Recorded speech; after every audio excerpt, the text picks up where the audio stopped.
अंबाडी पूल ते एव्हरशाईन रस्त्याच्या निकृष्ट कामाचा ठेकेदाराला दणका. जैन कन्स्ट्रक्शन कंपनी एका वर्षासाठी काळ्या यादीत. दुरुस्तीचा खर्चही ठेकेदाराकडून वसूल होणार. वसई विरार शहरातील रस्त्यांच्या निकृष्ट कामाचा मुद्दा पुन्हा एकदा ऐरणीवर आला आहे. अंबाडी पूल ते एव्हरशाईन या महत्त्वाच्या रस्त्याचे काम पूर्ण होऊन अवघे 2 वर्ष उलटली आणि रस्त्यावर मोठमोठे खड्डे पडले. रस्त्याची उंची वाढवण्यासाठी महापालिकेने तब्बल 9 कोटी रुपयांहून अधिक खर्च केला.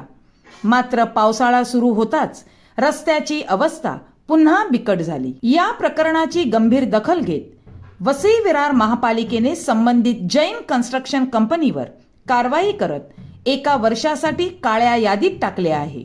वसई पूर्वेतील अंबाडी पूल ते एव्हरशाईन हा रस्ता वसई आणि विरार शहरांना जोडणारा महत्त्वाचा मार्ग आहे. या परिसरातील सखल भागात पावसाळ्यात मोठ्या प्रमाणात पाणी साचून वाहतूक ठप्प होत असल्याने महापालिकेने रस्त्याची उंची सुमारे 1 मीटरने वाढवण्याचे काम हाती घेतले होते. या कामासाठी महापालिकेने 9 कोटी रुपयांहून अधिक निधी खर्च केला. मात्र काम पूर्ण झाल्यानंतर अवघ्या 2 वर्षातच रस्त्यावर मोठ्या प्रमाणात खड्डे पडले. पावसाळ्यात रस्त्याची आणखी दुरावस्था झाल्याने वाहतूक कोंडी सोबतच अपघाताचा धोका देखील वाढला.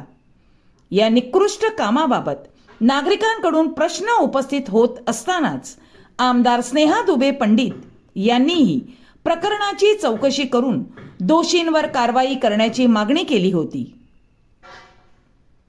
अखेर महापालिका आयुक्तांच्या आदेशानंतर सार्वजनिक बांधकाम विभागाचे कार्यकारी अभियंता संजय कुलकर्णी यांनी 31 जुलै रोजी जैन कन्स्ट्रक्शन कंपनीला एका वर्षासाठी काळ्या यादीत टाकण्याचे आदेश जाहीर. अखेर महापालिका आयुक्तांच्या आदेशानंतर सार्वजनिक बांधकाम विभागाचे कार्यकारी अभियंता संजय कुलकर्णी यांनी 31 जुलै रोजी जैन कन्स्ट्रक्शन कंपनीला एका वर्षासाठी काळ्या यादीत टाकण्याचे आदेश जारी केले. महापालिकेच्या तपासणीत निकृष्ट दर्जाच्या मातीचा भराव, तांत्रिक त्रुटी, कामातील अनियमितता आणि वरिष्ठ अधिकाऱ्यांच्या सूचनांकडे दुर्लक्ष झाल्याचे निदर्शनास आल्याचे सांगण्यात आले आहे. या प्रकरणात संबंधित कंत्राटदाराला तब्बल 14 नोटिसा बजावण्यात आल्या. त्यानंतर 7 मे रोजी कारणे दाखवा नोटीस देण्यात आली आणि 11 मे रोजी वैयक्तिक सुनावणी घेण्यात आली. मात्र कंपनीकडून देण्यात आलेले स्पष्टीकरण समाधानकारक नसल्याने अखेर महापालिकेने एका वर्षासाठी कंपनीला काळ्या यादीत टाकण्याचा निर्णय घेतला.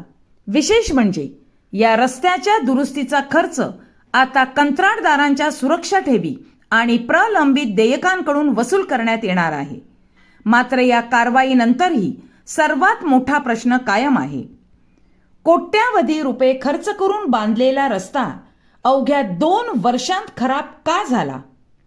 कामाच्या वेळी महापालिकेच्या संबंधित अधिकाऱ्यांचे नियंत्रण आणि गुणवत्ता तपासणी कुठे होती? आणि निकृष्ट काम करणाऱ्या ठेकेदारांवर कारवाई करण्याची वेळ रस्ता खराब झाल्यानंतरच का येते? अंबाडी पूल ते एव्हरशाईन रस्त्यावरील या कारवाईमुळे निकृष्ट काम करणाऱ्या ठेकेदारांना आता चाप बसणार का, हे पाहणे महत्त्वाचे ठरणार आहे.